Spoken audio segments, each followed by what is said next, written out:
பொருட்களில் வாழ்க்கை இல்லை. நாம் வைத்திருக்கும் ஒவ்வொரு பொருளும் நம்மில் ஒரு பகுதியை வைத்திருக்கும். அது பராமரிப்பு வேண்டும், கவனம் கேட்கும், இடம் பிடிக்கும்.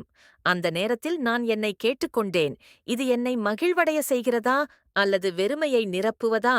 இது உதவுகிறதா, கவனத்தை சிதற வைக்கிறதா? சில நேரங்களில் குறைவாக இருப்பதுதான் நிறைவாக இருப்பது என்பதை உணர ஆரம்பித்தேன். முக்கியமானவற்றுக்கான இடம் நான் பொருட்களை விட்டுவிட்ட பின் என் வீட்டிலும் என் உள்ளத்திலும் இடம் உருவானது. தியானத்திற்கும் படைப்பிற்கும் அமைதிக்கும் இடம். நாம் எல்லாவற்றையும் விரட்டிப் போகாமல் முக்கியமானவற்றை கவனிக்கத் தொடங்குகிறோம். ஒரு விடியல், ஒரு உண்மையான உரையாடல், ஒரு அமைதியான சுவாசம். எளிமை என்பது வெறும் காலியாக இருக்கும் அலமாரி அல்ல, அது முழுமையான வாழ்க்கை.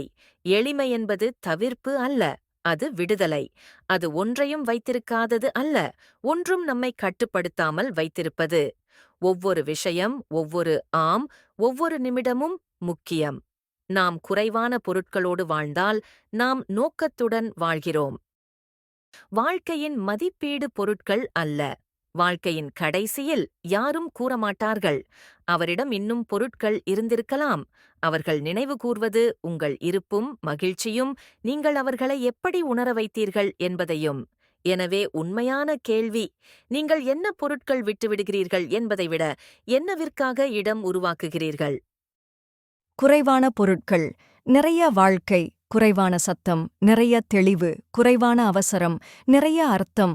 வாழ்க்கையை முழுமையாக வாழ விடுவதே ஆரம்பமாக இருக்கலாம்.